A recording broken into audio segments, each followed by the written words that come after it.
अब एक डाउट आता है कि हम बिब्लियोमेट्रिक एनालिसिस कर रहे हैं तो उसके लिए हम डेटा कहाँ से लें।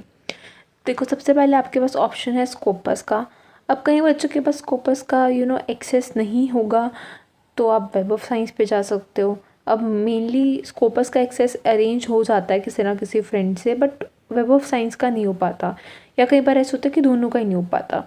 तो अगर आपके पास कोई भी ऐसे मतलब लिंक्स नहीं है, कुछ ऐसे फ्रेंड्स को आप कांटेक्ट कर सकते हो जो किसी यूनिवर्सिटी में हो, या फिर ऐसा कर सकते हो कि आपके आसपास जो यूनिवर्सिटी हो उनको जाकर विज़िट करो, लाइब्रेरी अपनी गाइड से लेटर लेके जाओ और उन यूनिवर्सिटी में लाइब्रेरियन के पास जाकर एक्सेस लो कि भाई हमें मैम यहाँ पे ये करना है, और वहाँ पे बैठे बैठे आप फाइल डाउनलोड करके लेके आ सकते हो।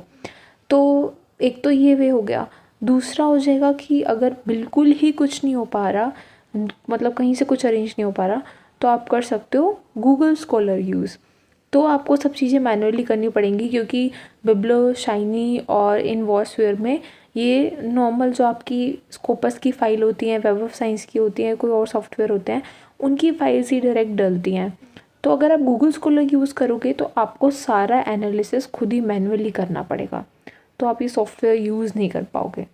सो बेटर है कि आप कहीं लाइब्रेरी में जाके देखो या किसी अपने लिंक्स बनाओ, क्योंकि पीएचडी में सबसे रिसर्च में सबसे मेन होता है लिंक्स बनाना।